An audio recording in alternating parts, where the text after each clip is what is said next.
As you know, the women of Zimbabwe who have put this programme together have chosen the theme, Rise, Take Your Mat and Walk.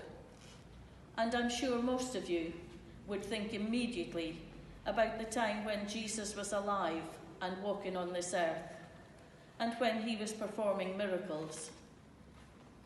We have read about the men who were lame and did take up their mat and walk, about the blind who were made to see, the lepers who were made cleansed, and many, many more. However, miracles did not only happen in Jesus' time. Miracles happen now, every day. Before coming here to Fuerteventura, I lived in Hastings, on the south coast of England, where I met an incredible woman called Jennifer Rees Larkham. I first met her in a church during a Lent course, where she was one of the speakers. She made a rude or even risque remark, and of course I laughed out loud. But realising I was the only one, I quickly put my hand over my mouth. She made a comment on how refreshing it was to hear laughter in church, and said how stuffy and boring they could sometimes be. And that is true. God loves to hear us laugh. How does our hearts swell when we hear our children or grandchildren laugh? And of course, God loves to hear us praise and worship him, but he loves laughter too. After her talk, there was tea and biscuits, as you do. No sangria in Hastings.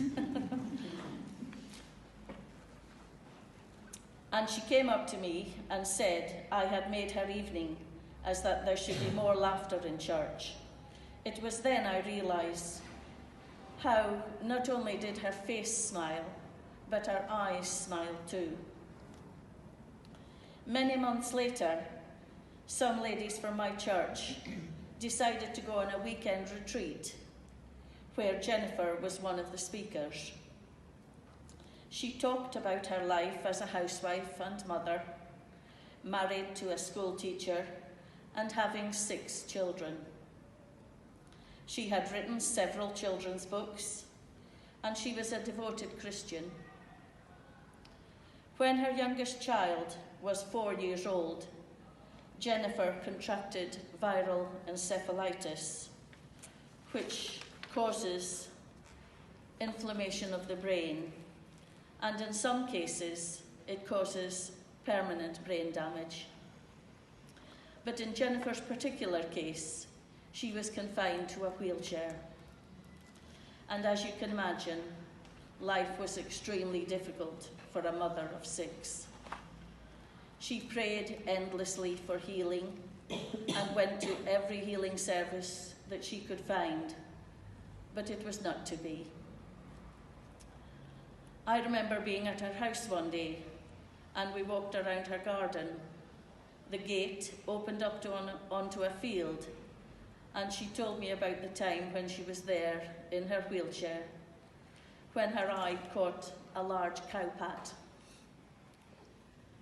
And she thought, that is my life, a pile of cow dung.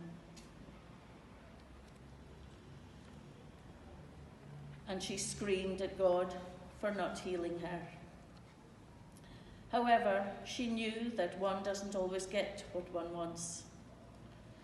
And she continued with her life to do her talks in churches and conferences. And of course, she prayed every day for healing. She was due to speak again at a church conference. During the first half of her talk, a young woman was in the audience who had only been a Christian for a short while. And she heard a voice say to her, "Tell Jennifer she doesn't need the wheelchair." Well, she had no idea what to think, so she just ignored it. 10 minutes later, the voice says again, tell Jennifer she doesn't need the wheelchair. And she thought she was going balmy, so she ignored it.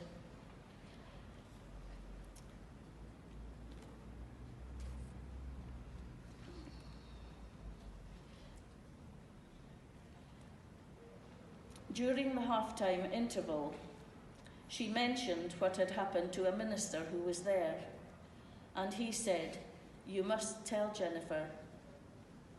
But she thought to herself, "No way, she'll think I'm a nutcase."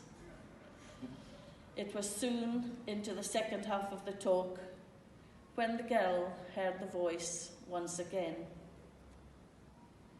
And so this time she stood up and she said, "Excuse me, Jennifer, but God is saying, you don't need the wheelchair." And with that, Jennifer stood up. The first time she had stood on her own for 8 years. She pushed her wheelchair to one side, and she hasn't used it since. Now that